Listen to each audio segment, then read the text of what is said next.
اچھا میاں ایوب صاحب، میرا پہلا سوال آپ سے ہے کہ یہ جو رومس چل رہے ہیں کہ جی پی ٹی آئی مذاکرات کے لیے راضی ہو گئی ہے یا کسی ٹیبل پہ آنا پڑے گا، تو کیا کہتے ہیں آپ اس بارے میں؟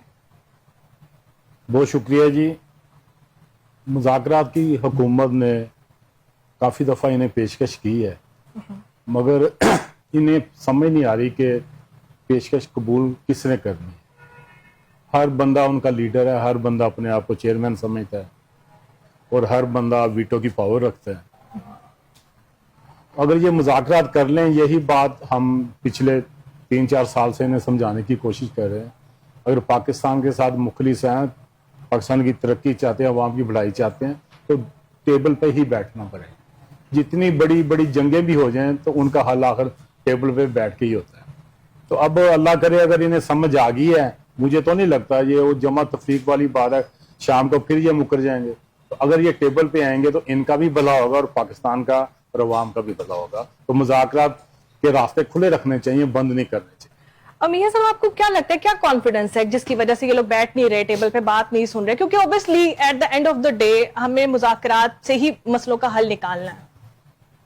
دیکھیں جی، یہ کوئی نہ نظریاتی لوگ ہیں نہ سیاسی لوگ ہیں کہ یہ اپنی مرضی کے آپ مالک ہیں. صبح کو کچھ ہوتے ہیں، شام کو کچھ ہوتے ہیں، پھر رات کو انہیں جب یاد آتا ہے یہ ہم نے کیا کر دیا، پھر صبح اٹھ کے معافی مانگ لیتے ہیں، یو ٹرن لے لیتے ہیں. تو ملک قوم کی بہتری کے لیے بہت سخت فیصلے بھی کرنے پڑتے ہیں، کڑوی گولیاں بھی کھانی پڑتی ہیں. تو اگر یہ پاکستان کے ساتھ سنسیئر ہیں، مخلص ہیں، انہوں نے سارے حربے استعمال کر لیے، سارے حربے، سارے پتے کھیل لیے، اب انہیں چاہیے کہ ملک قوم کے حال پہ رحم کریں اور سیدھے راستے پہ آ جائیں. اچھا میاں ایوب صاحب، میرا پہلا سوال آپ سے ہے کہ یہ جو رومس چل رہے ہیں کہ جی پی ٹی آئی مذاکرات کے لیے راضی ہو گئی ہے یا کسی ٹیبل پہ آنا پڑے گا، تو کیا کہتے ہیں آپ اس بارے میں؟ بہت شکریہ جی. مذاکرات کی حکومت نے کافی دفعہ انہیں پیشکش کی ہے، مگر انہیں سمجھ نہیں آ رہی کہ پیشکش قبول کس نے کرنی ہے. ہر بندہ ان کا لیڈر ہے، ہر بندہ اپنے آپ کو چیئرمین سمجھتا ہے اور ہر بندہ ویٹو کی پاور رکھتا ہے. اگر یہ مذاکرات کر لیں، یہی بات ہم پچھلے 3-4 سال سے انہیں سمجھانے کی کوشش کر رہے ہیں. اگر پاکستان کے ساتھ مخلص ہیں، پاکستان کی ترقی چاہتے ہیں، عوام کی بھلائی چاہتے ہیں، تو ٹیبل پہ ہی بیٹھنا پڑے. جتنی بڑی بڑی جنگیں بھی ہو جائیں تو ان کا حل آخر ٹیبل پہ بیٹھ کے ہی ہوتا ہے. تو اب اللہ کرے اگر انہیں سمجھ آ گئی ہے، مجھے تو نہیں لگتا یہ وہ جمع تفریق والی بات ہے، شام کو پھر یہ مکر جائیں گے.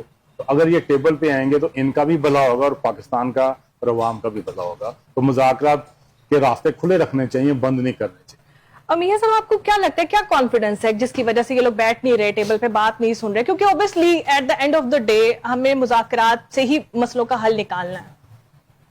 دیکھیں جی، یہ کوئی نہ نظریاتی لوگ ہیں نہ سیاسی لوگ ہیں کہ یہ اپنی مرضی کے آپ مالک ہیں.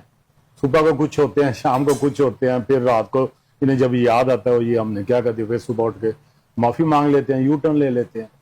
تو ملک قوم کی بہتری کے لیے بہت سخت فیصلے بھی کرنے پڑتے ہیں، کڑوی گولیاں بھی کھانی پڑتی ہیں. تو اگر یہ پاکستان کے ساتھ سنسیئر ہیں، مخلص ہیں، انہوں نے سارے حربے استعمال کر لیے، سارے حربے، سارے پتے کھیل لیے، اب انہیں چاہیے کہ ملک قوم کے حال پہ رحم کریں اور سیدھے راستے پہ آ جائیں.